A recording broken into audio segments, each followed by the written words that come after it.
اعوذ باللہ من الشیطان الرجیم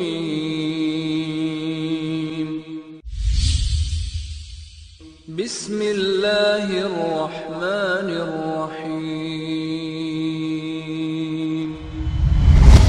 ابو بکر صدیق رضی اللہ تعالی عنہ کے پاس آئے، پہلے تو یہ پوچھا ابو بکر ایسی اگر کوئی بات کرے تم مانتے ہو؟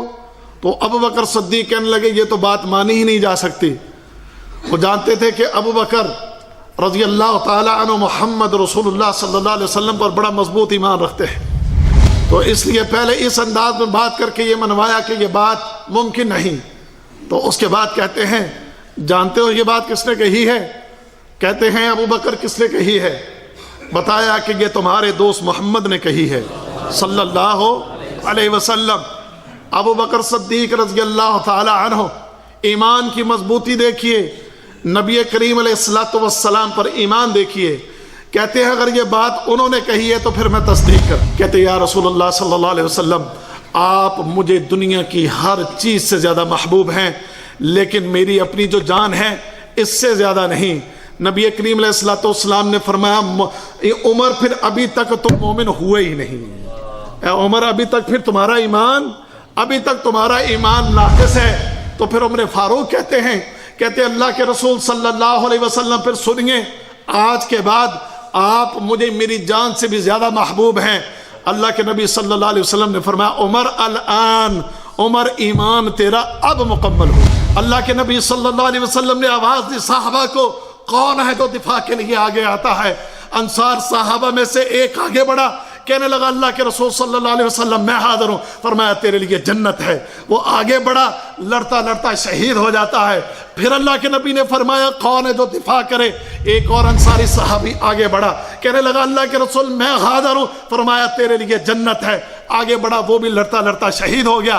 اس طرح 7 انصاری صحابی نبی کریم علیہ السلام کا دفاع کرتے کرتے ایک ایک کر کے سارے شہید ہو۔ السلام علیکم ورحمۃ اللہ وبرکاتہ۔ ان الحمد للہ نحمده ونستعینه ونستغفره ونعوذ باللہ من شرور انفسنا ومن سیئات اعمالنا من يهده الله فلا مضل له ومن يضلل فلا هادي له واشهد ان لا اله الا الله وحده لا شريك له وأشهد أن محمدًا عبده ورسوله أما بعد فإن خير الحديث كتاب الله وخير الهدي هدي محمد صلى الله عليه وسلم وشر الأمور محدثاتها وكل محدثة بدعة وكل بدعة ضلالة وكل ضلالة في النار۔ اللهم صل على محمد وعلى آل محمد كما صليت على إبراهيم وعلى آل إبراهيم إنك حميد مجيد۔ اللهم بارك على محمد وعلى آل محمد كما باركت على إبراهيم وعلى آل إبراهيم إنك حميد مجيد۔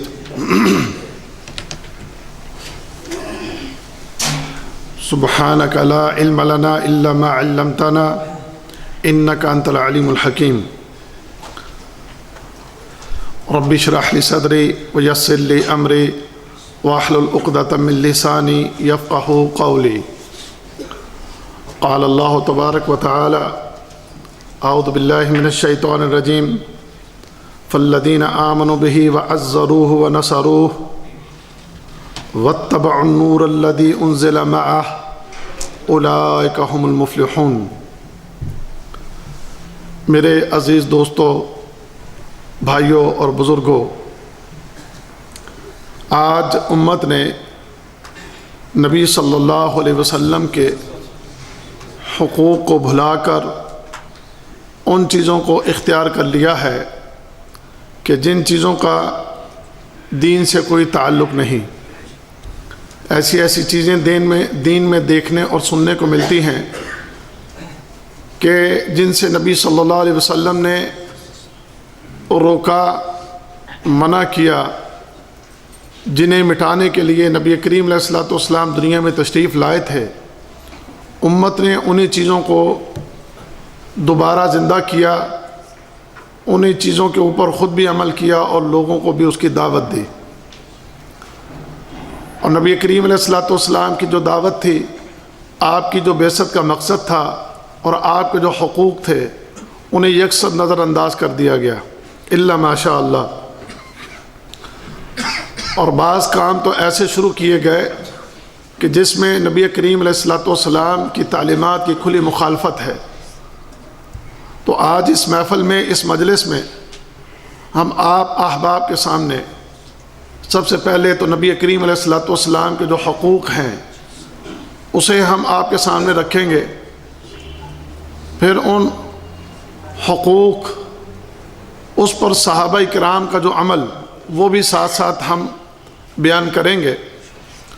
پھر اس کے بعد ہم آج اس امت کے کردار پر بھی نظر ڈالیں گے اور اس چیز کو بھی دیکھیں گے کہ جو کام آج ہم کر رہے ہیں اس کا کوئی دین سے تعلق ہے یا نہیں۔ تو موضوع ہے تو طویل، لیکن اس کو ہم نے کوشش کرنا ہے کہ اپنا جو محدود وقت ہے اس میں اس کو پورا کریں۔ ایک سمندر ہے کہ جسے کوزے میں بند کرنا کوئی آسان بات نہیں، لیکن وقت اتنی اجازت نہیں دیتا کہ ہم اپنی گفتگو کو طویل کریں۔ تو اس لیے بغیر کسی تمہید کے سب سے پہلے نبی کریم علیہ الصلوۃ والسلام کے حقوق کو سنیے کہ اس امت پر نبی کریم صلی اللہ علیہ وسلم کے حقوق کیا ہیں۔ عزیز دوستو، اس امت پر نبی کریم علیہ الصلوۃ والسلام کے جو حقوق ہیں اس میں پہلا حق یہ ہے، سورہ تغابن میں اللہ تعالیٰ نے ارشاد فرمایا فآمنوا باللہ ورسولہ والنور الذی انزلنا۔ اللہ تعالیٰ فرماتے ہیں کہ بس ایمان لاؤ اللہ پر اور اس کے رسول پر اور اس نور پر جو اللہ نے اپنے نبی پر اتارا ہے۔ یعنی پہلا حق ایمان لانا ہے، تسلیم کیا جائے کہ محمد رسول اللہ صلی اللہ علیہ وسلم جو لے کر آئے ہیں وہ بالکل سچ ہے۔ محمد کریم صلی اللہ علیہ وسلم کو سچا رسول ماننا، آپ کی تعلیمات کو سچا ماننا، اس پر ایمان رکھنا، یقین کرنا۔ اور جو انسان ایمان نہ لائے، جس انسان کا اس چیز پر ایمان نہ ہو، تو نبی کریم علیہ الصلوۃ والسلام فرماتے ہیں کہ وہ جہنمی ہے۔ آپ کی ایک ایک بات پر ایمان لانا، آپ کی نبوت پر ایمان لانا، آپ کی تعلیمات پر ایمان لانا، کلام الہی پر ایمان لانا، نبی کریم صلی اللہ علیہ وسلم کی احادیث پر ایمان لانا، ایک ایک چیز کو تسلیم کرنا ہر انسان کے اوپر واجب ہے۔ جو مان لے گا مسلمان کہلائے گا، جو نہیں مانے گا وہ کافر کہلائے گا اور وہ جہنمی ہے۔ نبی کریم علیہ الصلوۃ والسلام کی صحیح مسلم کی ایک حدیث، ارشاد فرمایا والذی نفس محمد بیدہ، قسم ہے اس ذات کی کہ جس کے ہاتھ میں محمد کی جان ہے صلی اللہ علیہ وسلم، لا یسمع بأحد من هذه الامہ یہودی ولا نصرانی ثم يموت ولم يؤمن بالذی ارسلت به الا كان من اصحاب النار۔ فرمایا کہ جس انسان نے بھی اس امت میں سے میرے متعلق سنا، یہودی ہو، عیسائی ہو، چاہے کوئی بھی ہو، وہ اگر ایمان نہیں لاتا اس چیز پر کہ جو میں لے کر آیا ہوں، جو چیز میں دے کر بھیجا گیا ہوں، اگر اس پر کوئی ایمان نہیں لاتا تو فرمایا الا کان من اصحاب النار، تو وہ شخص جہنمی ہوگا۔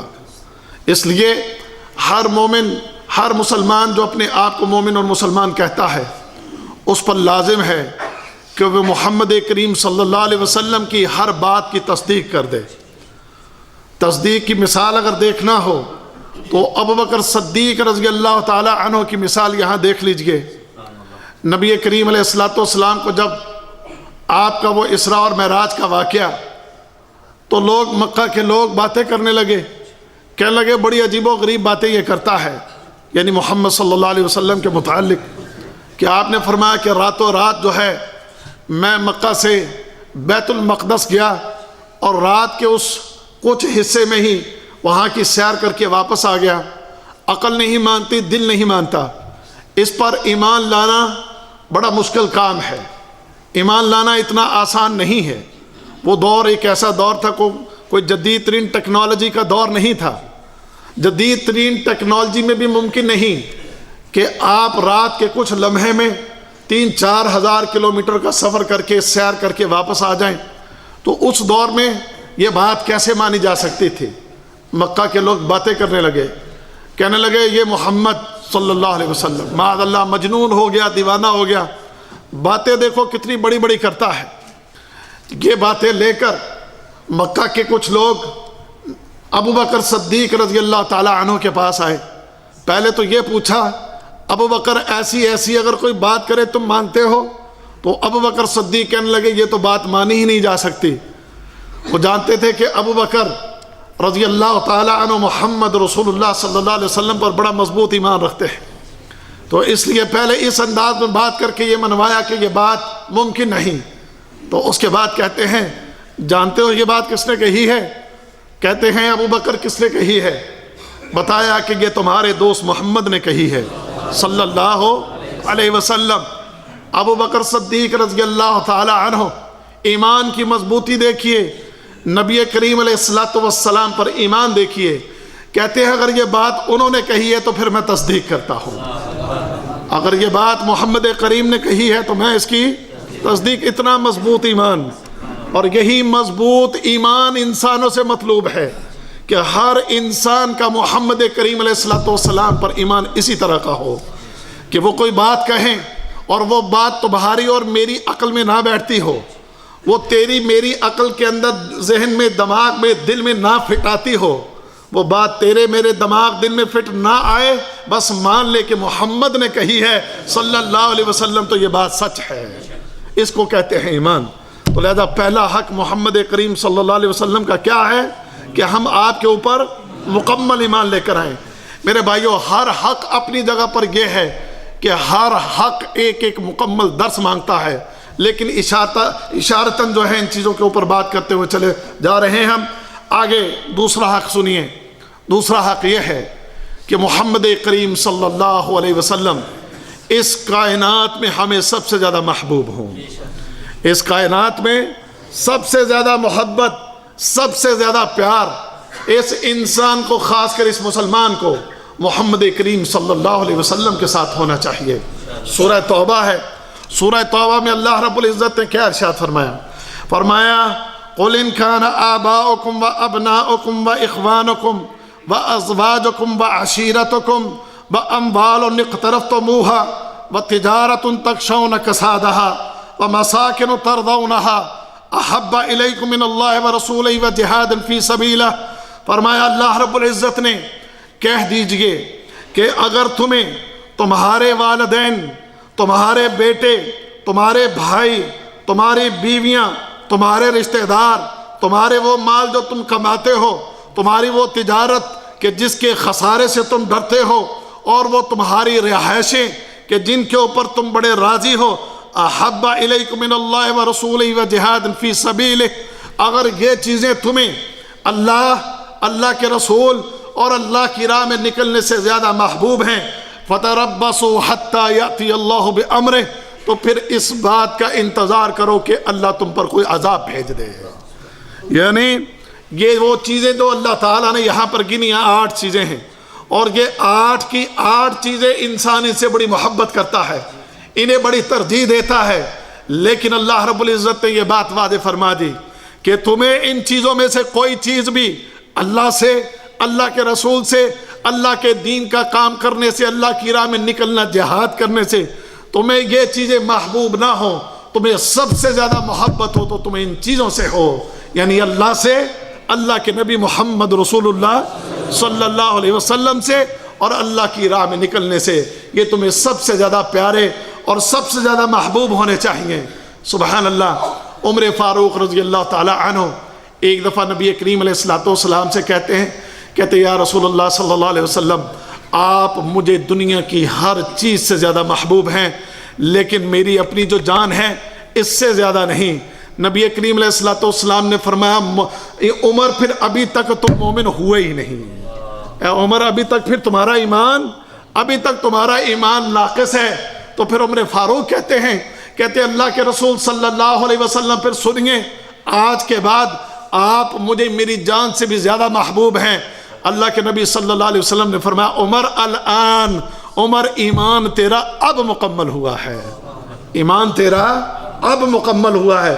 اور سنیے، یعنی جب تک انسان کے اندر یہ صفت پیدا نہیں ہوگی کہ محمد کریم علیہ السلام ہمیں کائنات کی ہر چیز سے زیادہ محبوب ہو جائیں، جب تک ہم اس صفت کو اپنے آپ میں پیدا نہیں کرتے کہ اس کائنات میں مجھے میرے ماں باپ، میرے بہن بھائی، میرے رشتہ دار، میرے بیٹے، میری اولاد، کائنات میں میرے جو بھی محبوب اور پسندیدہ چیزیں جتنی بھی ہیں، یہ ساری کی ساری محمد کریم علیہ السلام کے مقابلے پر کوئی حیثیت نہیں رکھتی۔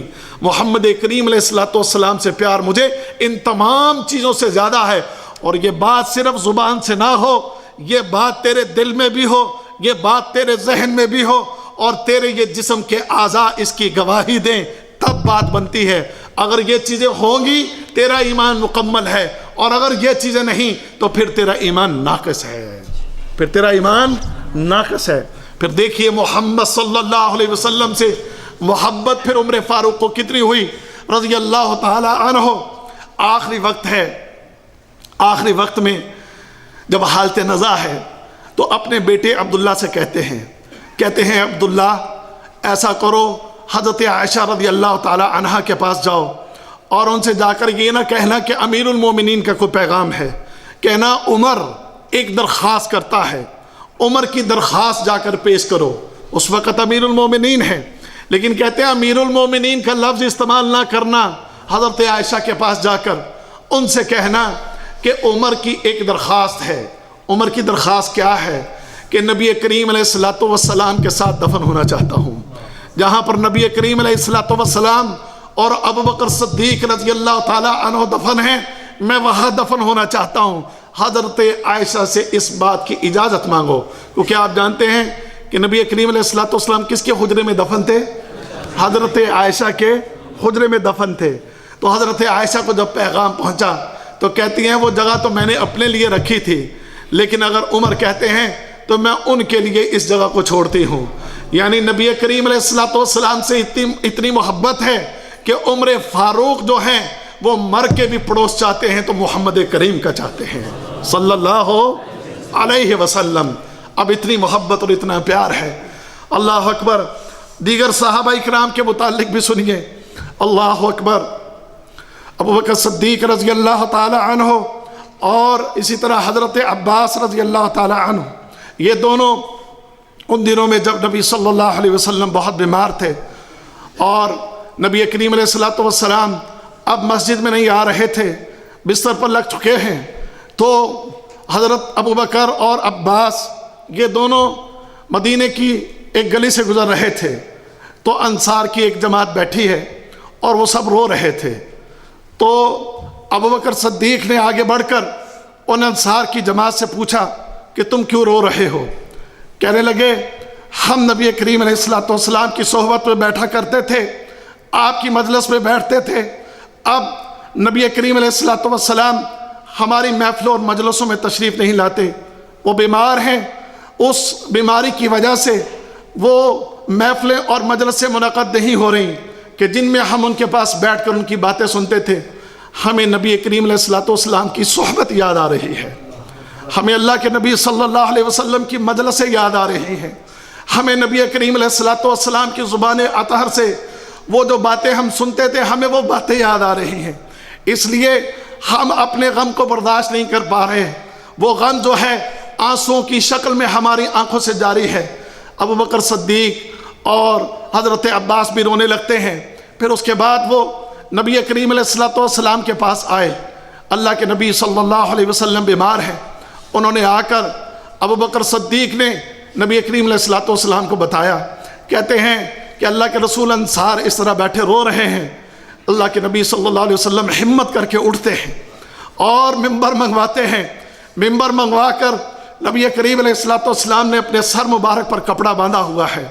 اللہ اکبر، آپ کو بھی اتنی انصار سے محبت کے اتنی تکلیف کے باوجود سر پر کپڑا باندھ کر ممبر منگوا کر آپ اس پر بیٹھتے ہیں اور ایک خطبہ ارشاد فرماتے ہیں۔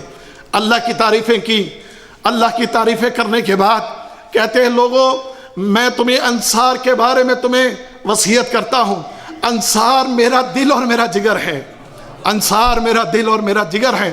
کہتے ہیں نبی کریم علیہ السلام کا یہ آخری خطبہ تھا۔ نبی کریم علیہ السلام یہ آخری مرتبہ ممبر پر بیٹھے تھے اور ممبر پر بیٹھ کر یہ وصیتیں کی کہ لوگوں انصار کا خیال رکھنا، ان کے نیک لوگوں کی قدر کرنا اور ان کے جو برے ہوں، جو کوئی گناہگار ہوں ان سے درگزر کرنا۔ انہوں نے میرا حق ادا کیا، انہوں نے میرا حق ادا کیا، میں نے بھی ان کے سب حق ادا کیے، ان کا ایک حق مجھ پر باقی ہے، وہ جنت ہے۔ قیامت کے دن میں ان کے لیے جنت کا سوال کروں گا۔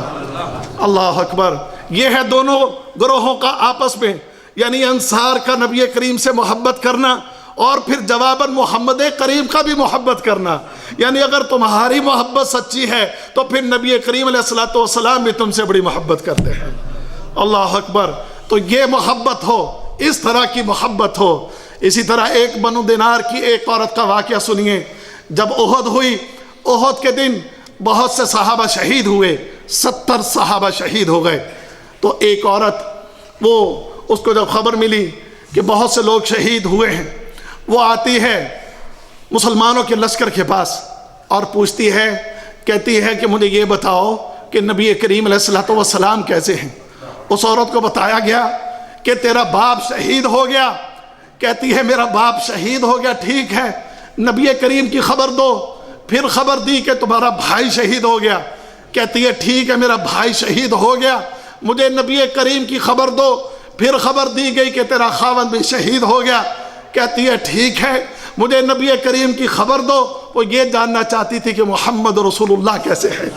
بتایا گیا کہ اللہ کے نبی صلی اللہ علیہ وسلم زندہ و جاوید بالکل ٹھیک ہیں، صحت مند ہیں۔ اللہ اکبر، اس نے ایک جملہ کہا، کیا کہتی ہے؟ کہتی ہے کل مصیبت بعدک جلل۔ کہتی ہے نبی کریم صلی اللہ علیہ وسلم کی موجودگی میں ساری مصیبتیں اور پریشانیاں ہیچ ہیں۔ اگر نبی کریم علیہ السلام موجود ہیں تو پھر مجھے ان بڑی بڑی پریشانیوں کی کوئی پرواہ نہیں ہے۔ یہ جملہ کون کہے گا؟ یہ بات کون کہے گا کہ جس کے دل میں محبت نبی کریم صلی اللہ علیہ وسلم کے ساتھ سب سے زیادہ ہوگی۔ اور آج یہ محبت ہم مسلمانوں میں یارو یہ محبت نہیں ہے، صرف دعوے ہیں۔ تو دوسرا حق بیان کر دیا کہ ہمیں کائنات میں سب سے زیادہ محبت کس کے ساتھ ہو؟ محمد رسول اللہ صلی اللہ علیہ وسلم کے ساتھ۔ تیسرا حق سنیے، تیسرا حق یہ ہے کہ ہم نبی کریم علیہ السلام کا دفاع کریں۔ نبی کریم علیہ السلام کا دفاع کرنا، قرآن حکیم سورۃ الاعراف اللہ تعالیٰ فرماتے ہیں، فرمایا فالذین آمنوا بہ وعزروہ ونصروہ واتبعوا النور الذی انزل معہ اولئک ھم المفلحون۔ کیا فرمایا اللہ رب العزت نے؟ فرمایا وہ لوگ جو ایمان لائے اس پر، کس پر؟ یعنی محمد رسول اللہ صلی اللہ علیہ وسلم، وعزروہ، اور ان مسلمانوں نے حمایت کی، کس کی؟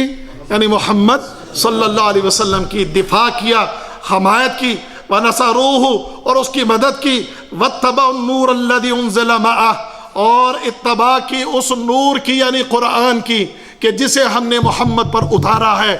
جس نے یہ کام کر لیا اولئک ھم المفلحون، اللہ فرماتے ہیں یہی لوگ کامیاب ہوں گے۔ یعنی جو نبی کریم علیہ السلام پر ایمان لاتے ہیں، نبی کریم علیہ السلام کا دفاع کرتے ہیں، نبی کریم علیہ السلام کی مدد کرتے ہیں، نبی کریم علیہ السلام پر اتاری ہوئی کتاب پر وہ ایمان لاتے ہیں، اللہ انہیں کامیاب قرار دیتا ہے۔ دفاع نبی، دفاع محمد صلی اللہ علیہ وسلم ہر مسلمان پر واجب ہے۔ دیکھیے دفاع کی کیا شکلیں ہیں۔ آج اس دور میں اگر کوئی ہمارے نبی کی عزت پر، ہمارے نبی کی ذات پر، ہمارے نبی کی کتاب پر، ہمارے نبی کی حدیث پر اگر کوئی حملہ کرتا ہے تو ہم اس کا دفاع کریں، اپنے ہاتھ سے، اپنی زبان سے، اپنی تحریر سے لوگوں کو بتائیں کہ محمد کریم علیہ السلام کی شان کیا ہے، آپ کا مقام کیا ہے، آپ کا مرتبہ کیا ہے، آپ کن بلندیوں پر فائز ہیں۔ اپنی زبان، اپنی تحریر، اپنی تقریر، اپنی تبلیغ، حدیث کا دفاع کر کے، قرآن کا دفاع کر کے، محمد کریم کی باتوں کا دفاع کر کے، آپ کی شان کا دفاع کر کے، ہم نبی کریم علیہ السلام کے منہج کا دفاع کر کے اللہ کی نظر میں کامیاب ہو سکتے ہیں۔ اور اگر نہیں کریں گے تو پھر اللہ کے ہاں ہم کامیاب نہیں ہیں۔ اللہ اکبر۔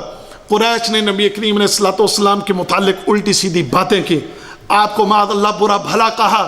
نبی کریم علیہ السلام نے حسان بن ثابت کو بلا لیا، حسان سے کہا، حسان سنتے ہو کہ یہ کیا کہتے ہیں؟ حضرت حسان اپنی زبان کو باہر نکالتے ہیں، صحیح مسلم کی روایت ہے، اپنی زبان کو باہر نکال کر کہتے ہیں، اللہ کے رسول آپ نے اب شیر کو بلا لیا ہے۔ آپ نے کس کو بلا لیا ہے؟ آپ نے اب شیر کو بلا لیا ہے، اور آپ کا یہ شیر اپنی اس زبان سے اپنی اس زبان سے ان کو یوں ادھیڑ کے رکھ دے گا جیسے کہ چمڑے کو ادھیڑ کے رکھ دیا جاتا ہے۔ اب سنیے گا کہ میں کس طریقے سے آپ کی شان بلند کر کے اور ان کی جو حرکتیں عادات ہیں ان کو بیان کر کے ان کو ادھیڑ کے رکھ دوں گا۔ نبی کریم صلی اللہ علیہ وسلم نے فرمایا، جب تم قریش پر بات کرو گے تو میں بھی قریشی ہوں، میرے نسب کا کیا کرو گے؟ تو حضرت حسان کہتے ہیں، اللہ کے رسول صلی اللہ علیہ وسلم، گوندے ہوئے آٹے میں سے جیسے بال نکال لیا جاتا ہے، میں اس طرح آپ کو باہر نکال لاؤں گا اور ان کو ادھیڑ کے رکھ دوں گا۔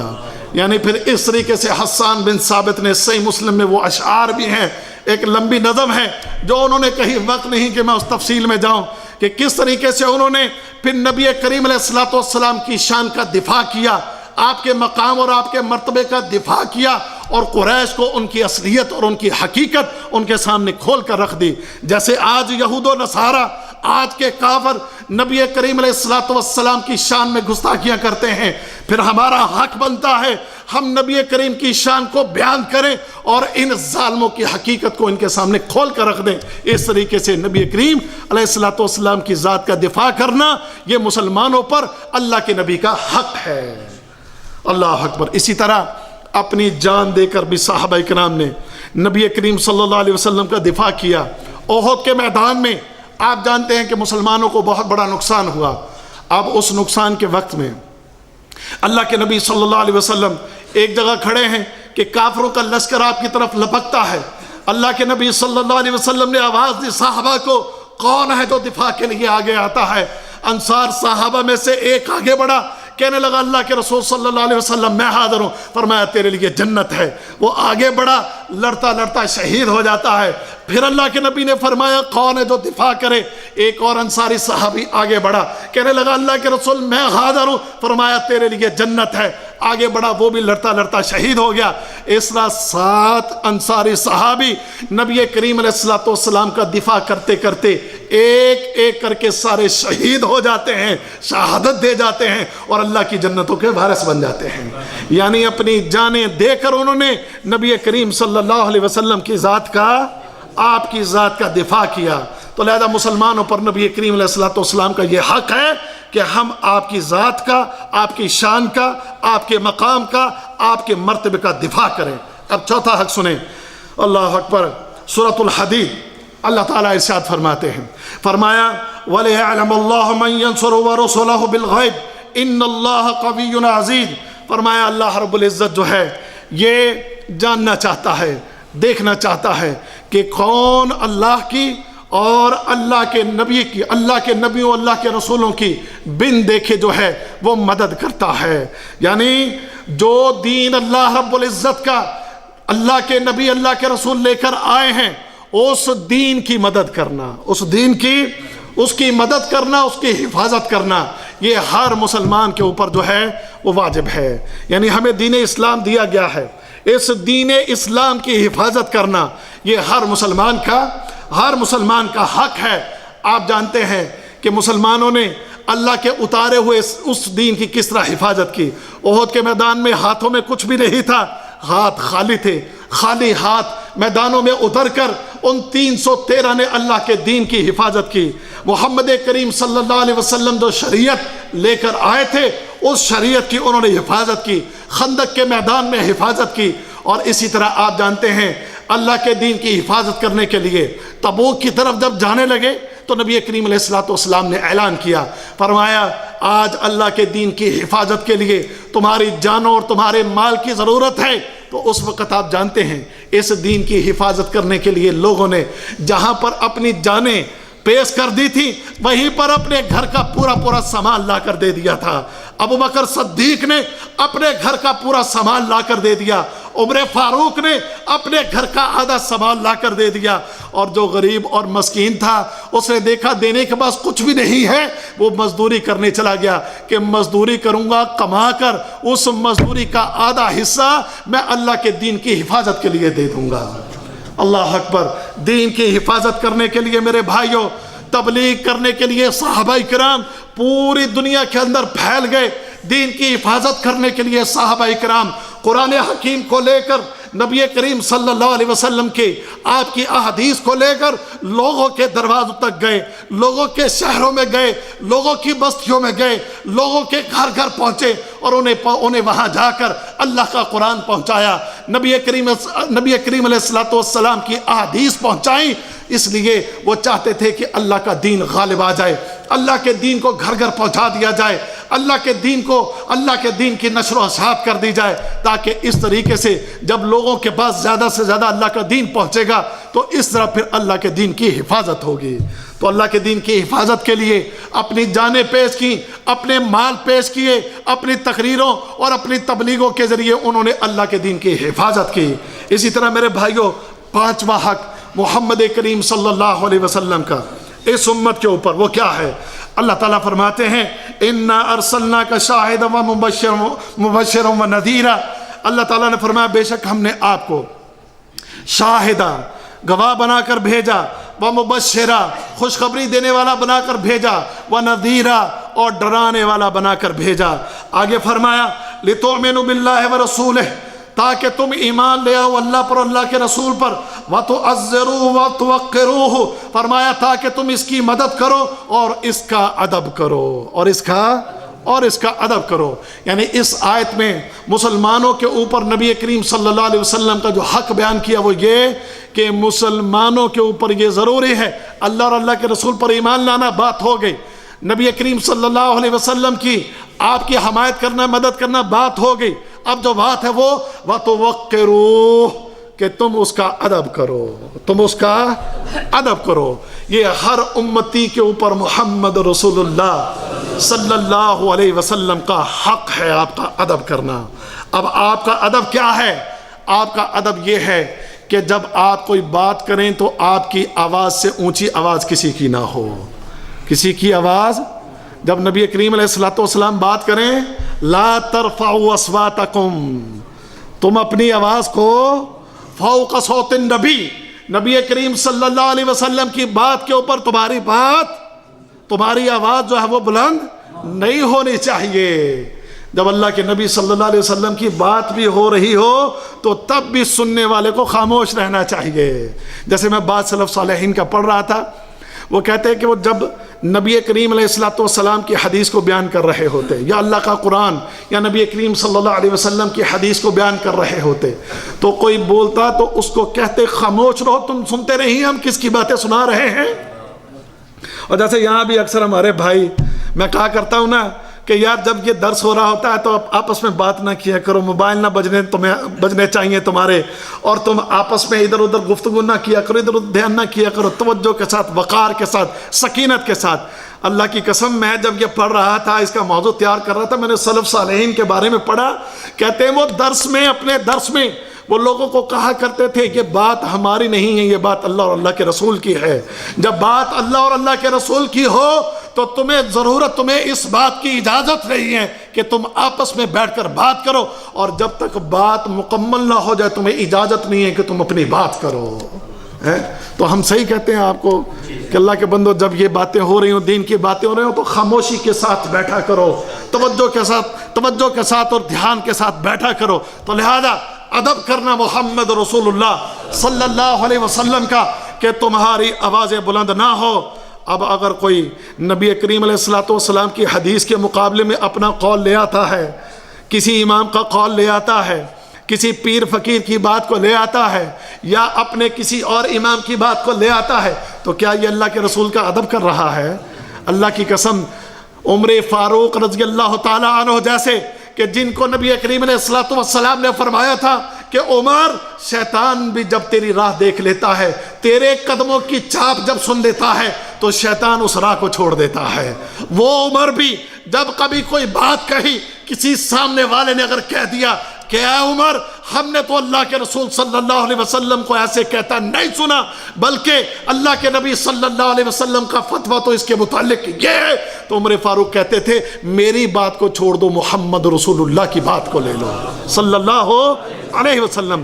وقت نہیں کہ میں اس تفصیل میں جاؤں کہ کتنی ایسے واقعات ہیں کہ عمر فاروق نے اپنی بات کو پیچھے کیا اور کہا کہ محمد کریم علیہ السلام کی بات کے سامنے، آپ کے فرمان کے سامنے ہمارے کسی قول کی، ہماری کسی بات کی، ہمارے کسی فتوے کی کوئی حیثیت نہیں۔ ادب کا تقاضا یہ ہے کہ جہاں محمد کریم کی بات آ جائے وہاں اماموں کی بات، وہاں مولویوں کی بات، وہاں پیروں فقیروں کی بات، وہ سب اٹھا کر دیوار پر مار دو اور محمد کریم کی بات کو اپنے سر کا تاج بنا لو۔ یہ ہے ادب کا تقاضا۔ اللہ اکبر۔ آگے چلیے، چھٹا حق محمد رسول اللہ صلی اللہ علیہ وسلم کا۔ اللہ تعالیٰ نے ارشاد فرمایا ان اللہ و ملائکتہ یصلون علی النبی یا ایھا الذین آمنوا صلوا علیہ وسلموا تسلیما۔ یہ حق ہے نبی کریم علیہ السلام کا ہر امتی پر۔ کیا حق فرمایا؟ فرمایا اللہ اور اللہ کے فرشتے جو ہیں وہ نبی صلی اللہ علیہ وسلم پر درود بھیجتے ہیں، اور اے ایمان والو تم بھی کیا کرو؟ اللہ کے نبی صلی اللہ علیہ وسلم پر درود بھیجو۔ اللہ کے نبی صلی اللہ علیہ وسلم نے فرمایا کثرت سے میرے اوپر درود بھیجا کرو، کثرت سے میرے اوپر درود بھیجا کرو۔ فرمایا اس میں بخل سے کام نہ لیا کرو، فرمایا جو بخل سے کام لے گا وہ تباہ ہو گیا، برباد ہو گیا، ناکام ہو گیا۔ کہ جس کے سامنے میرا نام لیا گیا اور اس نے میرا نام سن کر مجھ پر درود نہ بھیجا، فرمایا وہ ناکام ہو گیا، وہ تباہ ہو گیا، وہ برباد ہو گیا۔ لہذا کسی کے سامنے نام لیا جائے یا نہ لیا جائے، نبی کریم صلی اللہ علیہ وسلم پر کثرت سے درود پڑھا کرو۔ اور خاص کر جمعہ کے دن اللہ کے رسول صلی اللہ علیہ وسلم نے فرمایا کہ جمعہ کے دن، اللہ اکبر، ایک دو حدیثیں یہاں پر درود کے حوالے سے میں آپ کے سامنے رکھوں گا۔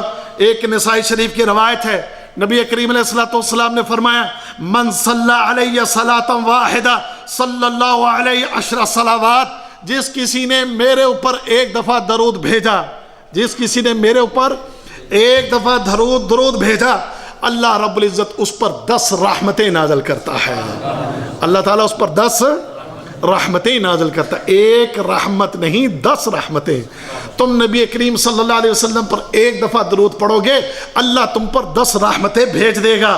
وَحُطَّتْ عَنْهُ 10 خطیئات، اور فرمایا اس درود پڑھنے والے کے 10 گناہوں کو اللہ مٹا دیتا ہے۔ اور آگے کیا فرمایا؟ وَرُفِعَتْ لَهُ 10 درجات، اور اس کے 10 درجات کو اللہ بلند کر دیتا ہے۔ یعنی اگر تم ایک دفعہ درود پڑھو تو ایک دفعہ درود پڑھنے سے تمہارے اوپر اللہ کی طرف سے 10 رحمتیں نازل ہوں گی، تمہارے 10 گناہوں کو اللہ رب العزت معاف کر دے گا اور تمہارے 10 درجے بڑھ جائیں گے۔ اب جو کوئی سبحان اللہ دن میں 100 مرتبہ درود پڑھ دے تو 100 کو ضرب 10 لگاؤ تو 1000 اللہ کی رحمت نازل ہوگی، 1000 اللہ کی رحمت۔ اور گناہ کتنے مٹ جائیں گے؟ 1000 گناہ مٹ جائیں گے، اور درجے کتنے بلند ہو جائیں گے؟ 1000۔ اب جو چاہتا ہے اللہ کی رحمت زیادہ سے زیادہ لینا، وہ زیادہ سے زیادہ درود پڑھے۔ جو چاہتا ہے زیادہ سے زیادہ اپنے گناہوں کو معاف کروانا، وہ زیادہ سے زیادہ درود پڑھے۔ جو چاہتا ہے اللہ کی بارگاہ میں اس کے درجات زیادہ سے زیادہ بلند ہو، تو وہ زیادہ سے زیادہ درود پڑھے۔ تو کثرت کے ساتھ درود پڑھا جائے۔ اسی طرح ایک اور حدیث ہے ابن ماجہ کی، نبی کریم صلی اللہ علیہ وسلم نے فرمایا ما من مسلم یصلی علی الا صلت علیہ الملائکۃ ما صلی علیہ۔ نبی کریم صلی اللہ علیہ وسلم نے فرمایا جب تم میرے اوپر درود بھیجتے ہو تو فرشتے تمہارے لیے دعائیں کرتے ہیں، فرشتے تمہارے لیے دعائیں کرتے ہیں. ایک تو حق ادا ہو جاتا ہے درود پڑھنے سے، اور دوسرا انسان اتنے عظیم اجر کو پا لیتا ہے. تو لہذا اس حق کو بھی ہم مسلمان جو ہیں وہ پورا کریں. اور درود بھی میرے بھائیو یہاں میں تھوڑی سی وضاحت کر دوں. درود وہ پڑھا کرو جو محمد رسول نے سکھایا ہے صلی اللہ علیہ وسلم. تیرا اور میرا بنایا ہوا درود جو ہے، جس کو نام دے دیا یہ درود لکھی ہے، یہ درود ماہی ہے، یہ درود تنجینا ہے، فلا فلا فلا درود، اپنے بنائے ہوئے درود نہیں. درود وہ جو محمد کریم نے سکھایا ہے، وہ پڑھو گے تو یہ ثواب ملیں گے. اگر وہ پڑھنے کی بجائے اپنے پڑھو گے تو وہ تمہیں ثواب نہیں ملے گا، بلکہ وہ درود تمہارے گلے کا پھندا بن جائیں گے. کیونکہ عمل وہی کرنے کا حکم ہے جو نبی کریم صلی اللہ علیہ وسلم سے ثابت ہے. اب تم کھڑے ہو جاتے ہو ہر جمعہ کو مصطفیٰ جان رحمت پہ لاکھوں سلام، اور پڑھنے لگ جاتے ہو اذان سے پہلے الصلاۃ والسلام علیکہ یا رسول اللہ. اللہ کے بندو، ہمیں تو نبی کریم صلی اللہ علیہ وسلم نے یہ کہیں نہیں سکھائے ہیں. اللہ کے نبی نے ہمیں کہیں یہ نہیں سکھائے. صحابی نے پوچھا یا رسول اللہ میں آپ پر درود کیسے پڑھوں؟ نبی کریم نے پڑھ کر بتایا کہ یہ پڑھو، اللہم صلی علی محمد وعلی آل محمد کما صلیت علی ابراہیم وعلی آل ابراہیم انکا حمید مجید، اللہم بارک علی محمد وعلی آل محمد کما بارکت علی ابراہیم وعلی آل ابراہیم انکا حمید مجید.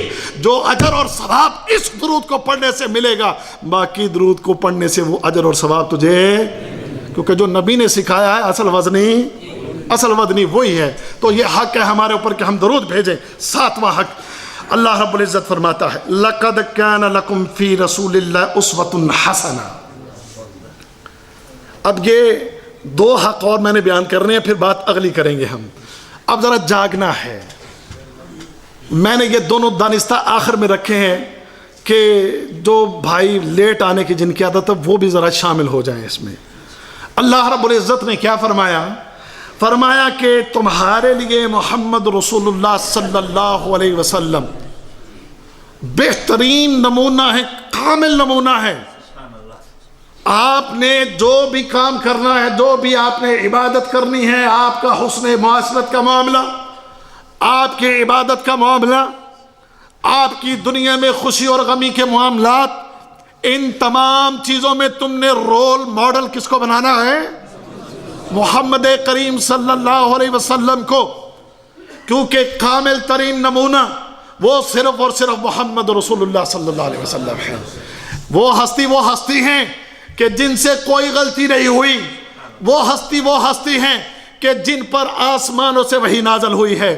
وہ ہستی ہیں کہ جنہیں اللہ رب العزت نے اپنی طرف سے پیغام بھیج کر دین کو سکھایا پڑھایا ہے. اب یہ نبی، یہ رسول عبادت کر کے تمہیں بتائے گا. تم نے اپنی تمام عبادات میں دیکھنا ہے کہ محمد کریم صلی اللہ علیہ وسلم نے اس عبادت کو کیسے کیا ہے. جیسے میرے نبی نے کیا ہے ویسے کرنا. اگر ویسے کرو گے تو 100 میں سے نمبر 100 ملیں گے، اور اگر ویسے نہیں کرو گے تو تمہیں نمبر نہیں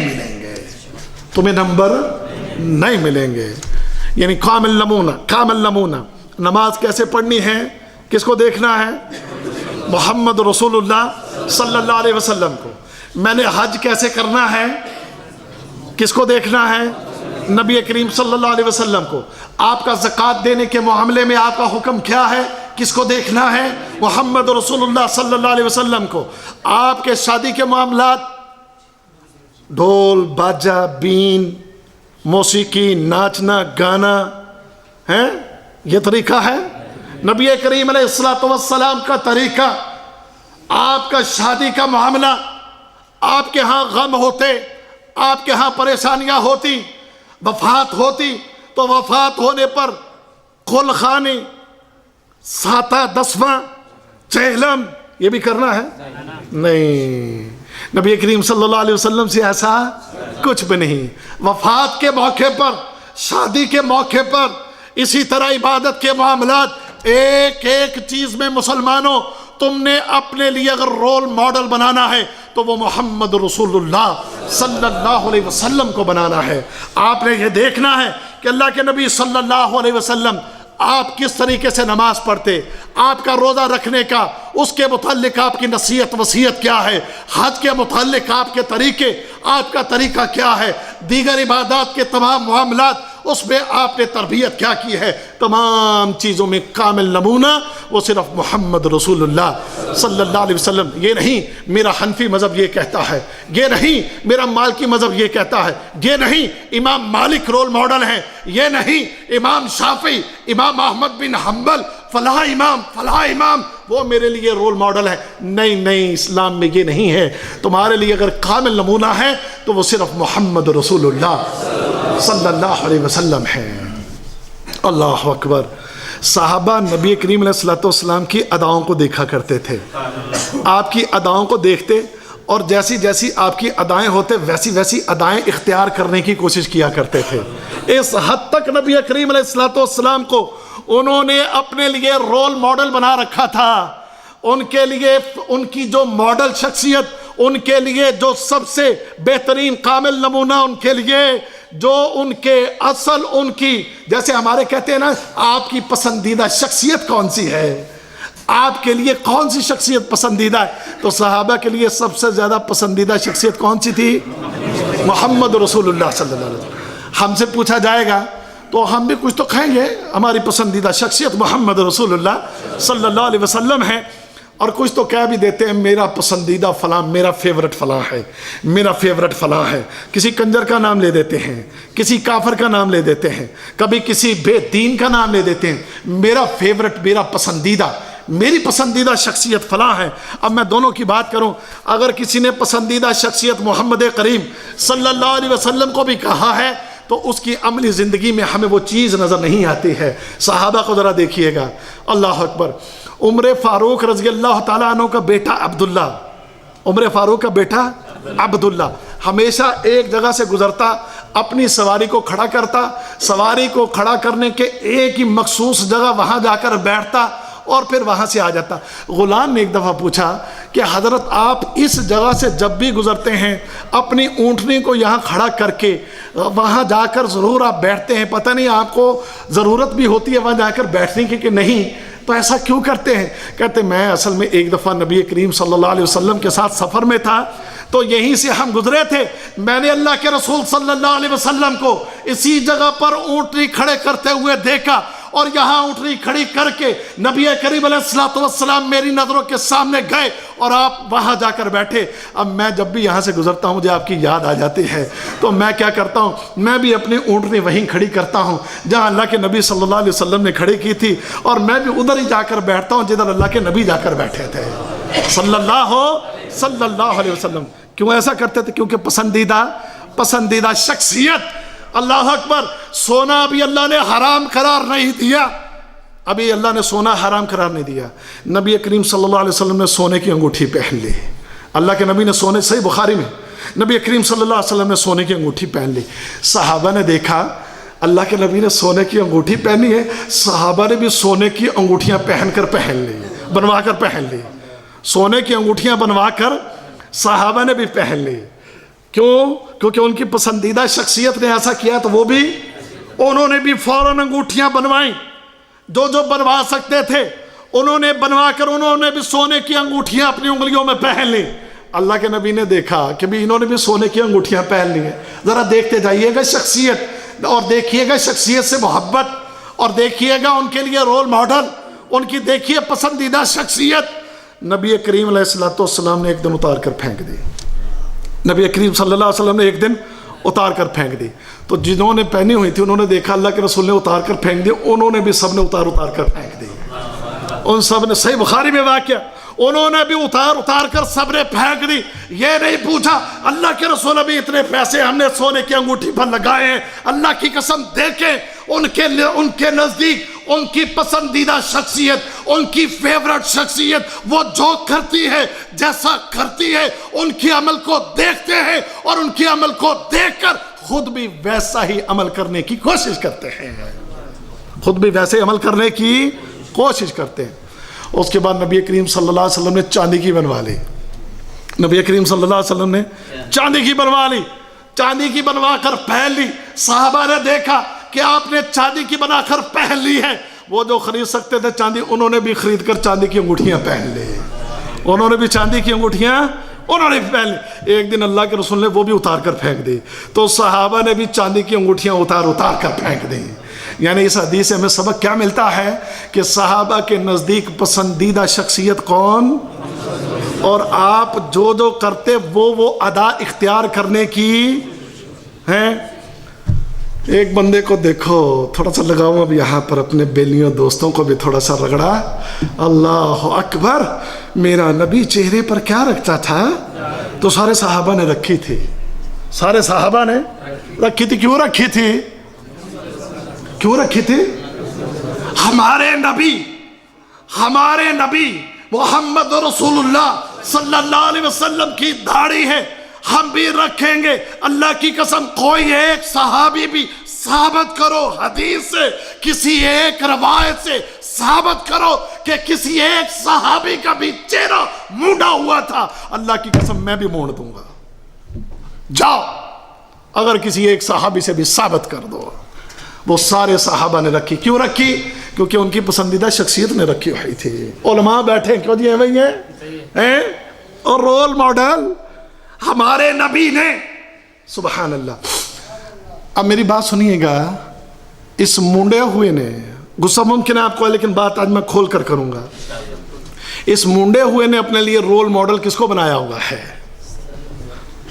وہ دیکھتا ہے ہالی ووڈ کی فلمیں، وہ دیکھتا ہے بالی ووڈ کی فلمیں، وہ دیکھتا ہے کرکٹ کھیلنے والے کرکٹروں کو، وہ دیکھتا ہے گانے والوں کو، وہ دیکھتا ہے اداکاری کرنے والوں کو، وہ دیکھتا ہے فلموں میں کام کرنے والے کو، وہ دیکھتا ہے یہود و نصارہ کو۔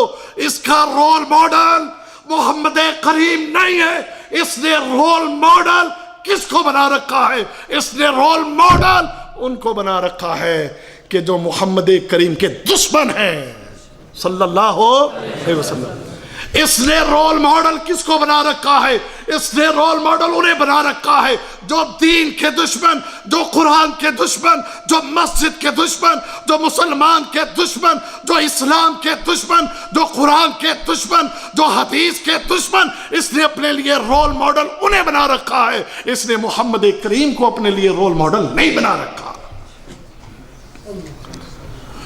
جو محمد کریم کی بھی دشمن ہے، جو اللہ کے دین کے دشمن ہے۔ انہوں نے رول ماڈل انہیں بنا رکھا ہے، اور جس کا رول ماڈل، جس کی پسندیدہ شخصیت محمد کریم ہے، اللہ کی قسم وہ بھی ان کے کامل نمونے کو دے کر اس کے مطابق اپنی زندگی کو ڈھالنے اور سنوارنے کی کوشش کرے گا۔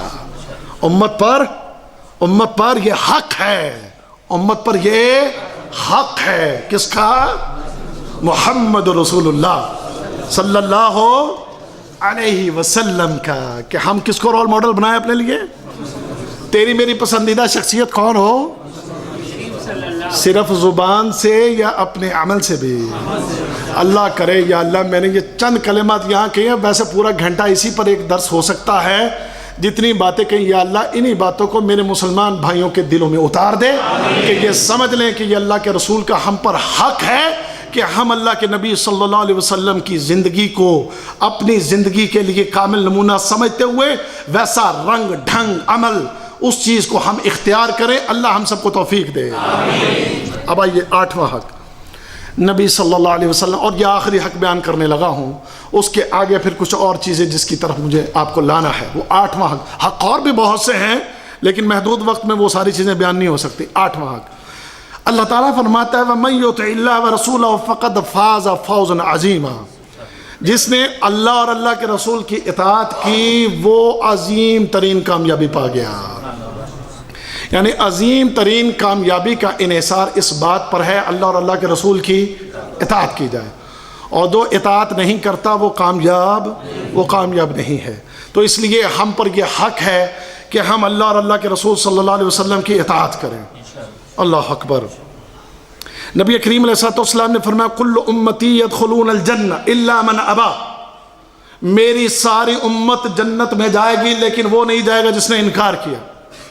ومن یابا یا رسول اللہ، صحابہ نے پوچھا یا رسول اللہ صلی اللہ علیہ وسلم انکار کون کرے گا جنت میں جانے سے؟ اللہ کے نبی نے کیا فرمایا؟ من اطاعنی دخل الجنہ، جس کسی نے میری اطاعت کی وہ جنت میں داخل ہو گیا. وَمَنْ عَصَانِي فَقَدْ أَبَىٰ، اور جس نے میری نافرمانی کی اس نے جنت میں داخل ہونے سے انکار کر دیا.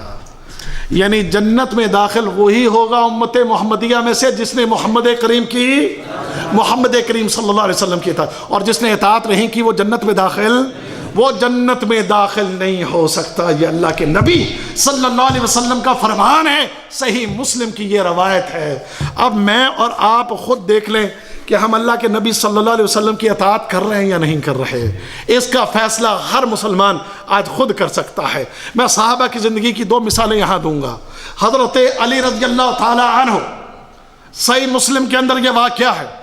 حضرت علی رضی اللہ تعالیٰ عنہ نے ایک دن ریشم کی قمیص پہن لی. کس کی قمیص پہن لی؟ ریشم کی قمیص پہن لی. ریشم کی قمیص پہن کر حضرت علی نبی کریم صلی اللہ علیہ وسلم کے سامنے آ گئے. جب اللہ کے رسول صلی اللہ علیہ وسلم نے دیکھا کہ علی نے ریشم پہن رکھا ہے تو آپ جانتے ہیں کہ اللہ کے نبی نے ریشم پہننے سے منع کیا ہے. جب حضرت علی نے دیکھا کہ اللہ کے نبی صلی اللہ علیہ وسلم آپ ناراض ہو گئے ہیں، آپ غصے میں آ گئے ہیں، سنیے اللہ کی قسم، اطاعت دے کے حضرت علی کی کیا کیا؟ اسی وقت ریشم کے قمیص کو پھاڑ کے رکھ دیا. اسی وقت ریشم کے قمیص کو پھاڑ کے رکھ دیا. اور اگر ہمارے جیسا کوئی ہوتا تو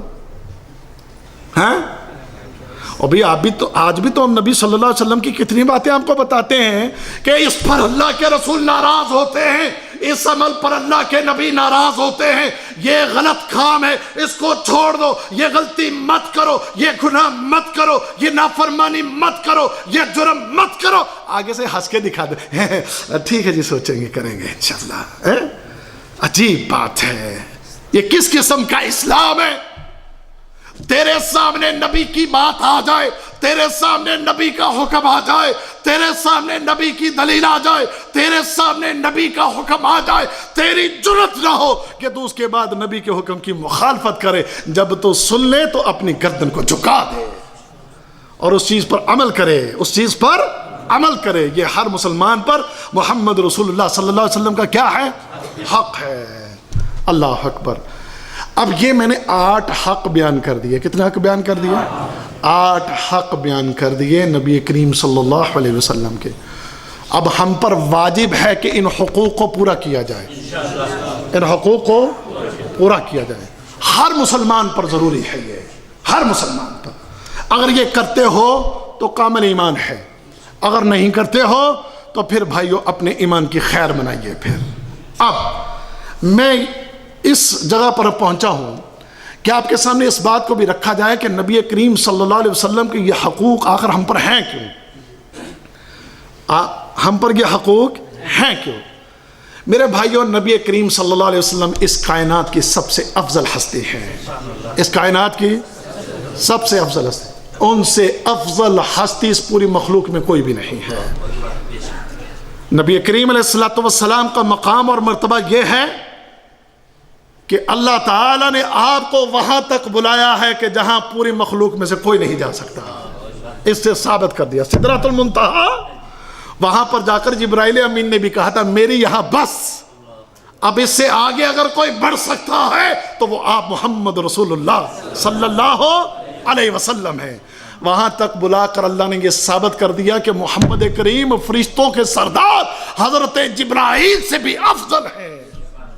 اب یہ پتہ چل گیا کہ آپ اتنی عظیم ترین اور مخلوق میں بلند ترین ہستی ہیں، اس لیے پھر آپ کے ہمارے اوپر بڑے حقوق ہیں. اس لیے کہ آپ کی یہ عظمت، آپ کی یہ شان. آپ وہ ہستی ہیں کہ جس نے چاند کی طرف اشارہ کیا تو چاند کی طرف اشارہ کرنے سے چاند کے 2 ٹکڑے ہو گئے. آپ وہ ہستی ہیں کہ خیبر کے موقع پر صحیح بخاری میں صحابہ کہتے ہیں ہمیں بڑی پیاس لگی، پانی نہیں مل رہا تھا. اللہ کے نبی صلی اللہ علیہ وسلم نے ایک پیالہ منگوایا اور پیالہ منگوا کر اس میں اپنا ہاتھ رکھ دیا. ہاتھ رکھا تو انگلیوں میں سے پانی کے چشمے جاری ہو گئے. کہتے ہیں کہ ہم سب نے ان انگلیوں سے پانی نکلتا ہوا پانی دیکھا، اس سے پانی پیا، اس سے وضو کیا. تو پوچھا کسی نے حضرت جابر سے رضی اللہ تعالی عنہ، اس دن صلح حدیبیہ کے دن تم کتنے تھے جنہوں نے نبی صلی اللہ علیہ وسلم کی انگلیوں سے نکلتے ہوئے پانی سے پانی پیا بھی، وضو بھی کیا؟ حضرت جابر کہتے ہیں ہم 1500 تھے، اگر 1 لاکھ بھی ہوتا تو پانی ختم نہ ہوتا، اگر 1 لاکھ بھی ہوتے تو وہ پانی ختم نہ ہوتا۔ یہ محمد رسول اللہ صلی اللہ علیہ وسلم ہیں کہ جو اللہ کے دین کو غالب کرنے کے لیے اتنے حریص تھے، اتنے حریص کہ ایک انسان کو وہ دعوت دیا کرتے کہ اے میرے بھائی لا الہ الا اللہ پڑھ دے تاکہ تو جہنم کی آگ سے بچ جائے۔ ایک انسان کے لیے وہ حریص تھے کہ انسان جہنم کی آگ سے بچ جائیں، اللہ کی جنتوں کے وارث بن جائیں۔ نبی کریم علیہ السلام آپ کی انسانوں کے لیے آپ کا انسانوں کے لیے اتنا حریص ہونا ہمیں اس بات کی دعوت دیتا ہے، آپ کا صاحب معجزہ ہونا اور آپ کا اتنا عظیم مقام اور مرتبے پر فائز ہونا ہمیں اس بات کی دعوت دیتا ہے کہ نبی کریم علیہ السلام کے ایک حق کو پورا کیا جائے۔ اور اسی طرح نبی کریم علیہ السلام کو اپنی امت سے بڑی محبت تھی اور اپنی امت کی فکر بہت تھی، اپنی امت کے ساتھ محبت بھی بڑی تھی اور فکر بھی بڑی تھی۔ سنیے 2 حدیثیں بیان کروں گا، حدیثیں بہت ہیں امت کے فکر پر، لیکن 2 باتیں بیان کروں گا۔ اس کو سن کر ہی کہیں ہمارے دل میں یہ بات پیدا ہو جائے کہ ہمیں اللہ کے نبی صلی اللہ علیہ وسلم کے حقوق پورے کرنے چاہیے۔ حدیث ترجمہ پڑھ دیتا ہوں، سنیے۔ صحیح ابن خزیمہ کی روایت، نبی کریم علیہ السلام صحابہ بھی ہیں اور نبی کریم علیہ السلام آپ نے جب سورج گرہن لگا تو آپ نے نماز پڑھائی، تو نماز پڑھانے کے بعد آپ نے صحابہ اکرام کو ارشاد فرمایا کہ مجھ پر ابھی جہنم کی آگ کو پیش کیا گیا اور قریب تھا کہ وہ جہنم کی آگ تم پر غالب آ جاتی، اللہ کے نبی صلی اللہ علیہ وسلم فرماتے ہیں جب جہنم کی آگ تمہاری طرف بڑھنے لگی میں جہنم کی آگ پر پھونکے مارنے لگ گیا اور میں نے کہا اے میرے رب تو نے تو مجھ سے وعدہ کیا ہے کہ میری امت جب تک میں اپنی امت میں موجود ہوں تو نے عذاب نہیں دے گا، اے اللہ اس آگ کو پیچھے کر لے، اے اللہ اس آگ سے میری امت کو بچا لے۔ میری اس دعا سے اللہ نے آگ کو پیچھے ہٹا دیا۔ یعنی اتنی فکر تھی امت کی کہ کہیں یہ آگ جو ہے جہنم کی میری امت کے لوگوں پر نہ آ جائے۔ آئیے ایک اور حدیث سنیے، صحیح مسلم میں نبی کریم صلی اللہ علیہ وسلم ایک دن قرآن سن رہے تھے، ایک صحابی بیٹھے قرآن سنا رہے ہیں، اس میں مختلف انبیاء کا واقعہ، انبیاء قیامت کے دن کہیں گے یا اللہ جو نافرمان لوگ ہیں ان کے متعلق یہ تیرے بندے ہیں، اگر تو عذاب دینا چاہتا ہے تو یہ تیرے بندے ہیں، اگر تو انہیں معاف کر دیتا ہے تو اے اللہ تو غفور الرحیم ہے۔ یعنی اس دن انبیاء قیامت کے دن یہ باتیں کہیں گے۔ نبی کریم علیہ السلام سنیے اللہ کی قسم، اور محمد سے محبت کا دعویٰ کرنے والوں ذرا دیکھو کہ محمد کریم کو تم سے کتنی محبت تھی۔ نبی کریم علیہ السلام رونے لگ گئے۔ اللہ کے نبی صلی اللہ علیہ وسلم نے جب ان آیتوں کو سنا آپ کی آنکھوں سے آنسو جاری ہو جاتے ہیں، آپ رونے لگ جاتے ہیں، روتے روتے نبی کریم علیہ السلام کی داڑھی بھیگ گئی۔ اللہ رب العزت نے جبرائیل امین کو بلایا، آواز دی جبرائیل جاؤ دیکھو اور پوچھو محمد سے کہ محمد تم کیوں رو رہے ہو، جبکہ اللہ خوب جانتا ہے، حضرت جبرائیل آئے، صحیح مسلم کی روایت ہے، آ کر پوچھتے ہیں اے اللہ کے نبی صلی اللہ علیہ وسلم اللہ تعالیٰ نے مجھے بھیجا ہے اور اس نے فرمایا ہے کہ محمد سے پوچھو کہ محمد کیوں رو رہے ہیں، آپ بتائیے کہ آپ کیوں رو رہے ہیں۔ نبی کریم صلی اللہ علیہ وسلم فرماتے اللہم امتی اللہم امتی اللہم امتی، میرے رب کو جا کر پیغام دو کہ میں اپنی امت کے متعلق یہ بات نہیں کہوں گا، مجھے اپنی امت کی فکر ہے۔ جاؤ اللہ کی بارگاہ میں اور اللہ سے یہ درخواست کرو کہ محمد اپنی امت کے بارے میں سوال کرتا ہے صلی اللہ علیہ وسلم۔ حضرت جبرائیل اللہ کی بارگاہ میں گئے اور کہا اے اللہ محمد رسول اللہ صلی اللہ علیہ وسلم اپنی امت کے بارے میں غمزدہ ہیں، اپنی امت کے لیے رو رہے ہیں۔ انہوں نے جو نبیوں کے متعلق سنا کہ نبی قیامت کے دن یہ کہیں گے اے اللہ یہ تیرے گناہگار بندے تو عذاب دے تو تیرے بندے ہیں، اگر معاف کر دے تو غفور الرحیم ہے. لیکن تیرا وہ نبی یہ بات نہیں کہہ رہا، وہ تو کہہ رہا ہے اللہم امتی اللہم امتی اللہم امتی. اللہ کے نبی صلی اللہ علیہ وسلم سبحان اللہ ابھی بھی بیٹھے رو رہے. نبی کریم علیہ السلام کی طرف اللہ نے دوبارہ جبرائیل امین کو بھیجا اور کیا فرمایا؟ فرمایا جبرائیل جا کر محمد سے کہہ دو صلی اللہ علیہ وسلم اے محمد قیامت کے دن ہم آپ کو آپ کی امت کے بارے میں خوش کر دیں گے. قیامت کے دن ہم آپ کو آپ کی امت کے بارے میں خوش کر دیں گے. یعنی امت کا کتنا غم تھا محمد رسول اللہ صلی اللہ علیہ وسلم. اللہ اکبر. ایک دن فرماتے نبی صلی اللہ علیہ وسلم دیکھیے تمہارے بارے میں تم سے محبت محمد کریم صلی اللہ علیہ وسلم کی، تم سے کتنا پیار اور تمہاری کتنی فکر، تمہاری کتنی فکر. کہتے ہیں اللہ نے دنیا میں نبیوں کو اختیار دیا کہ تم نے جو دعا مانگنی ہے جو مانگنا ہے مانگ لو، تمہیں وہ عطا کر دیا جائے گا. تمہاری وہ دعا 100% ایکسیپٹڈ ہے، ریجیکٹڈ نہیں. نبی صلی اللہ علیہ وسلم فرماتے ہر نبی نے وہ دعا دنیا میں کر لی اور اللہ سے وہ لے لیا. کہتے میں نے اپنی دعا کو قیامت کے دن کے لیے سنبھال کر رکھا ہے. پوچھا صحابہ نے تو آپ قیامت کے دن اس دعا میں کیا مانگیں گے؟ فرمایا قیامت کے دن میں اللہ سے اپنی امت کی مغفرت کا سوال کروں گا. اتنی فکر آپ کے بارے میں. کس کو؟ اب سوال شروع ہو گئے آپ سے. اب سوالوں کے جواب دیجئے. یہ ہیں محمد رسول اللہ صلی اللہ علیہ وسلم. حقوق بھی آپ نے سن لیے. نبی کریم علیہ السلام آپ کا مقام مرتبہ بھی سن لیا اور ان کی آپ سے محبت بھی سن لی. اب آپ کتنی محبت کرتے ہیں اس نبی سے؟ آپ کتنا پیار کرتے ہیں اس نبی سے؟ کہیں گے بہت کرتے ہیں. ہاں زبان سے آپ کہیں گے.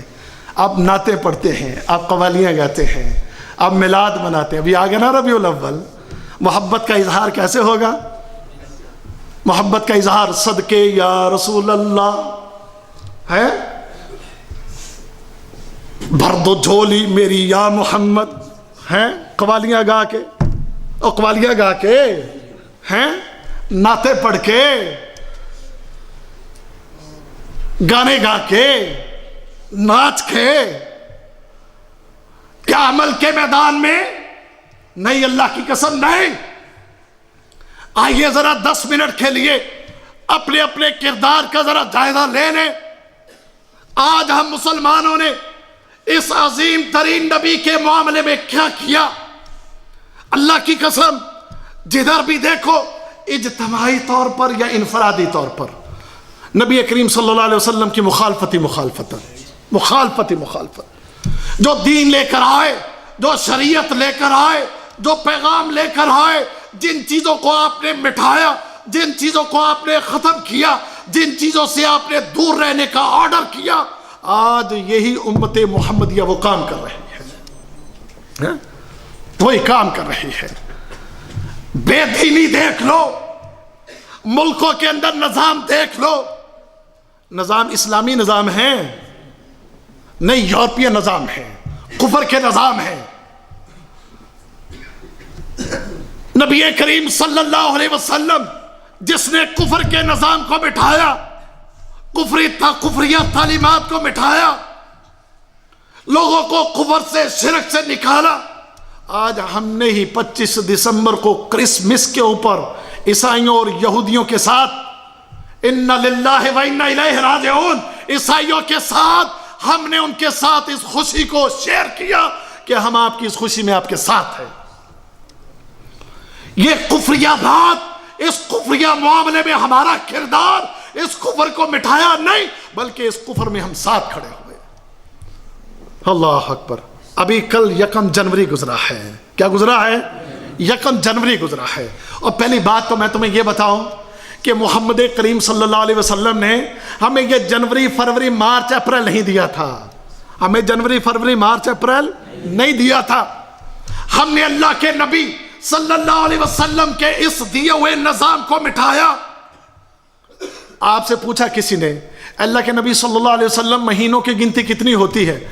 آپ نے فرمایا تھا ہم اتنے پڑھے لکھے تو نہیں، لیکن مہینوں کی گنتی کبھی اتنی اتنی اور اتنی ہوتی ہے، یعنی 3 دفعہ آپ نے اپنی انگلیاں مکمل کھولیں، 3 دفعہ کھولو 10 انگلیاں ضرب کتنا ہو گیا؟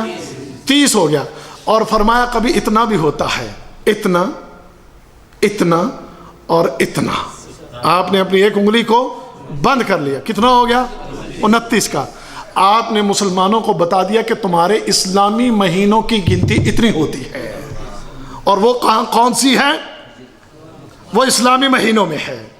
اللہ نے بھی ہمیں دیے مہینے، فرمایا تمہارے لیے 12 مہینے ہیں، لیکن کون سے ہیں؟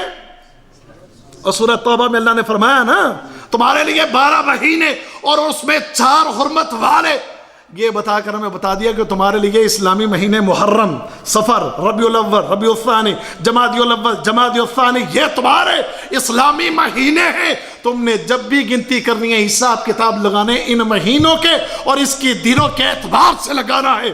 اللہ نے ہمیں یہ نظام دیا، نبی کریم نے ہمیں یہ نظام دیا۔ مجھے بتاؤ آج مسلمانوں ہمارے ملکوں میں یہ نظام نافذ ہے؟ وہ جنوریاں، فروریاں، مارچ، کبھی 30 کا، کبھی 31 کا، کبھی 28 کا، کبھی 29 کا، اس نظام کو مٹا دیا جو محمد کریم نے دیا۔ نظام کون سا لے آئے؟ کفر کا نظام۔ ہم نے اللہ کی دی ہوئی گنتی کو، اللہ کے بنائے ہوئے نظام کو ہم نے ملیا میٹ کر دیا۔ ہمارا مسلمان، اللہ کی قسم جاؤ اپنے ملکوں میں، میں دعوے سے کہتا ہوں BSc ہے، MSc ہے، وہ PhD کی ڈگری اس کے پاس ہے، لیکن 12 مہینے اسلام کے گن کر تمہیں نہیں بتا سکتا، تمہیں اسلام کے 12 مہینے گن کر نہیں بتا سکتا۔ جاؤ، اور یہاں جا رہے ہو نا، یا پہلی دوسری کے بچے سے بھی پوچھو گے تو وہ بھی تمہیں بتائے گا کہ اسلام کے 12 مہینوں کی گنتی یہ ہے اور ان کے نام یہ ہے۔ ایک دفعہ ایک بندہ مجھے کہنے لگا چاند کی آج کتنی ہے؟ رمضان 30 کا ہو گیا، تو میں نے کہا بھی 30 ہے تو کل پکی عید ہے؟ میں نے کہا اس میں کوئی شک ہے؟ کہنے لگا اگر چاند نظر نہ آیا تو، اگر چاند نظر نہ آیا تو اللہ کے بندوں کبھی 31 کا مہینہ بھی اسلام کا ہوتا ہے؟ اب ان کو اس بات کا پتہ ہی نہیں۔ یہ آج ہماری حالت ہے۔ اور دوسری طرف آئیں کچھ کردار اور آپ کے سامنے رکھو۔ آج میڈیا مخالفت کر رہا ہے دین کی، اسلام کی، مساجد کی، قرآن کی، احادیث کی، دین اسلام کی، شریعت کا مذاق اڑا رہا ہے اور باتیں کر رہے ہیں داڑھیوں والوں کے مذاق، شریعت والوں کے مذاق، قرآنی تعلیمات کا مذاق، احادیث کا مذاق، دین اسلام کے خلاف۔ وہ لبرل جماعتیں، وہ لبرل لوگ، وہ لبرل سوچ جمع ہو رہی ہے، اکٹھی ہو رہی ہے۔ یہ آج ہمارا کردار ہے اور کہنے کو مسلمان ہے۔ آئے کچھ کردار دوسروں کا بھی، میں کسی کو نہیں آج واللہ معاف کروں گا۔ کہتے ہیں ہم اہل حدیث ہیں، ٹھیک ہے اہل حدیث ہونا اچھی بات ہے، لیکن عمل ہے آپ کا؟ کہتے ہیں اہل حدیث کے 2 اصول، اطیعوا اللہ و اطیعوا الرسول، اللہ اور اللہ کے رسول کی اطاعت۔ مجھے بتاؤ آج اللہ اور اللہ کے رسول کی اطاعت اہل حدیث پوری طرح کر رہا ہے؟ الا ماشاء اللہ، اہل حدیث ہونے کا دعویٰ، لیکن گھروں میں فلمیں، گانے، ناچ، موسیقی، ڈسکو۔ اہل حدیث کا دعویٰ، تیری داڑھی مڑی ہو کٹی ہو، کس بات کا اہل حدیث ہے تو؟ تیری بیوی بے پرد ہو، کس بات کا اہل حدیث ہے تو؟ اہل حدیث ہونے کا دعویٰ، تیرے گھر کے اندر بے حیائی ہو، کس بات کا اہل حدیث ہے تو؟ تیرے گھر میں دین نہ ہو، کس بات کا اہل حدیث ہے تو؟ ایک کہتا میں اہل السنہ والجماعہ، کس بات کا اہل السنہ والجماعت؟ کس بات کا؟ تو نے تو نام بدل لی ہے۔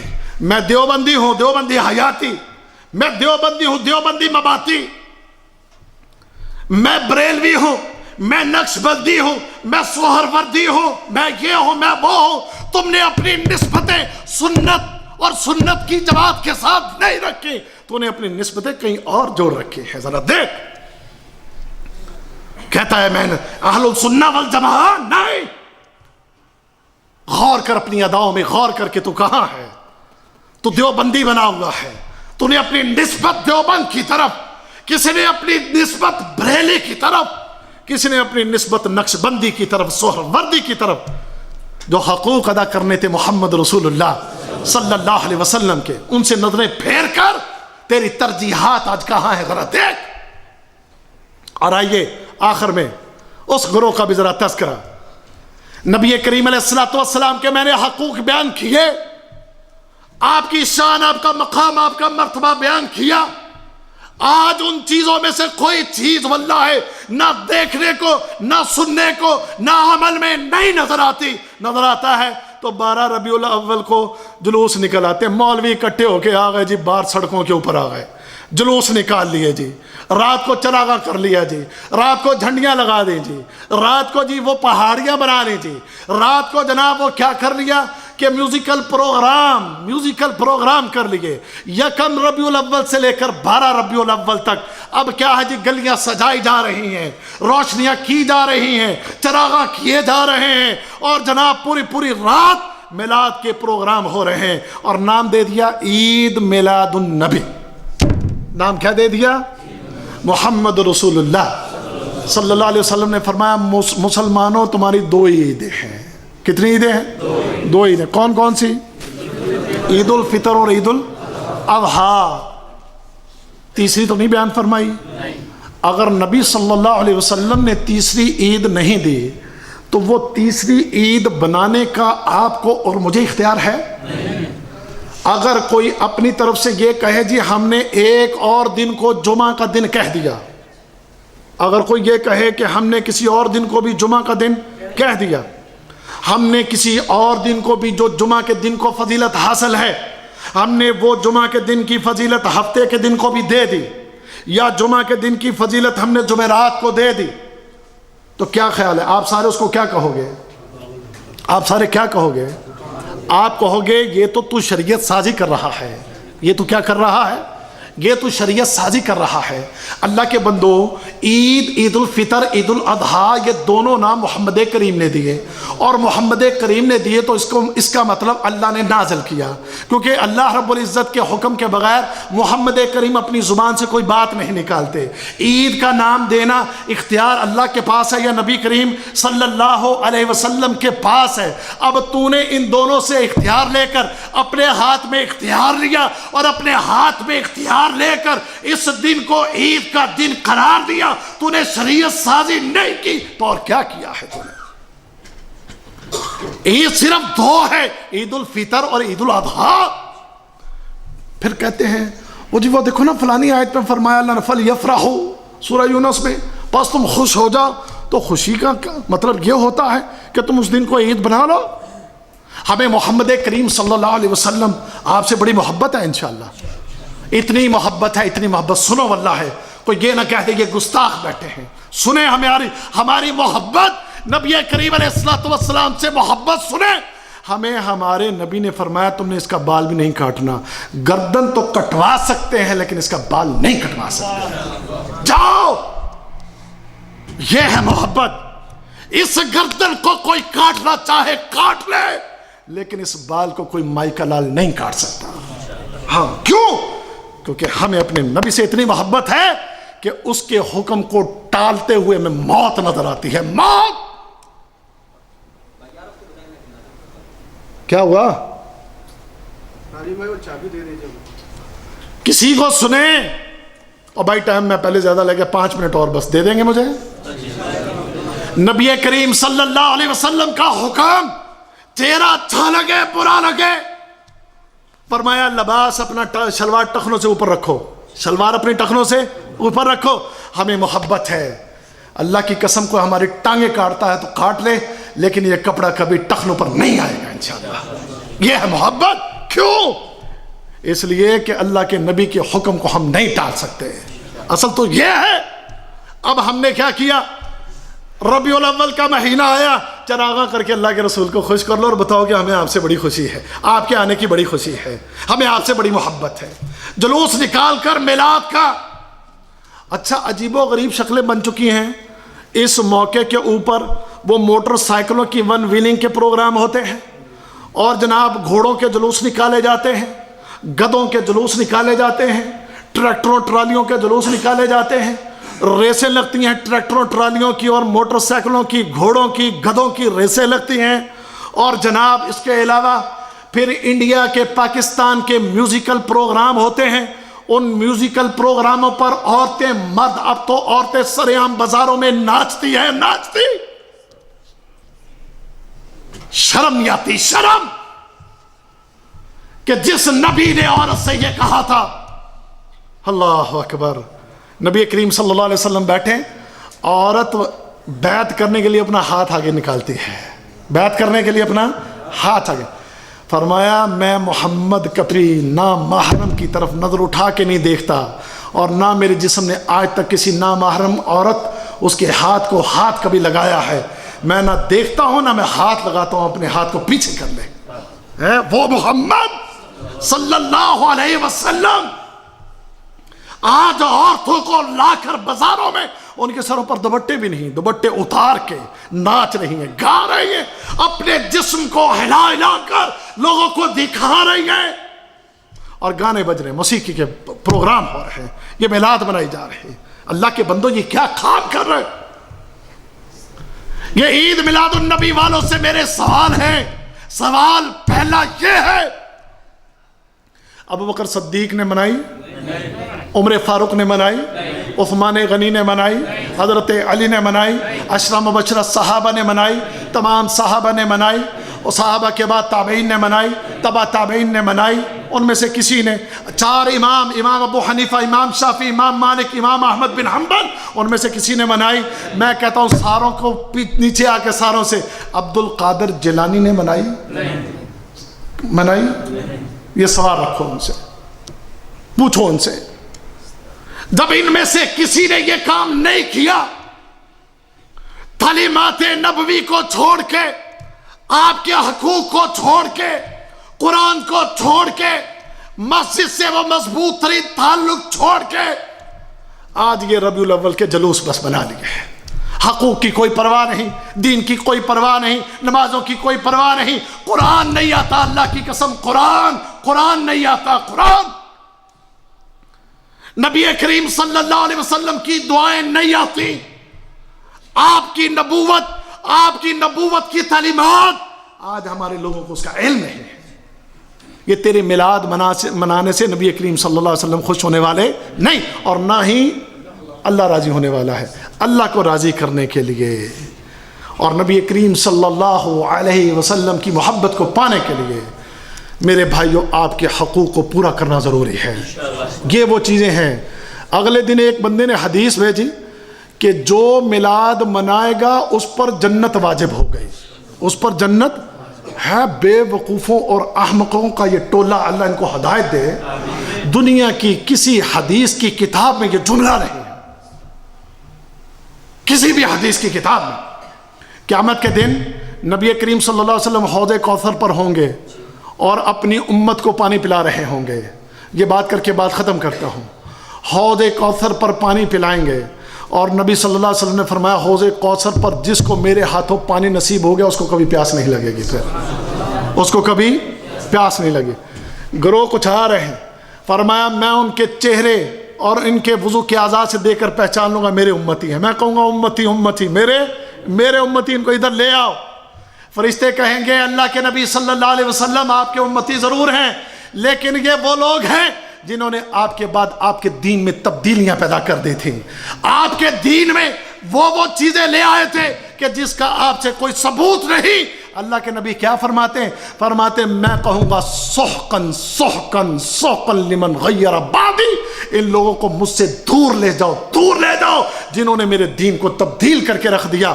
سن لو میرا یہ پیغام، اللہ کی قسم جو صرف اور صرف ان چیزوں کے اوپر عمل کرتا ہے جو قرآن اور حدیث کے اوپر چل رہے ہیں، قیامت کے دن انہیں نبی کریم صلی اللہ علیہ وسلم سے حوض کوثر کا پانی ملے گا۔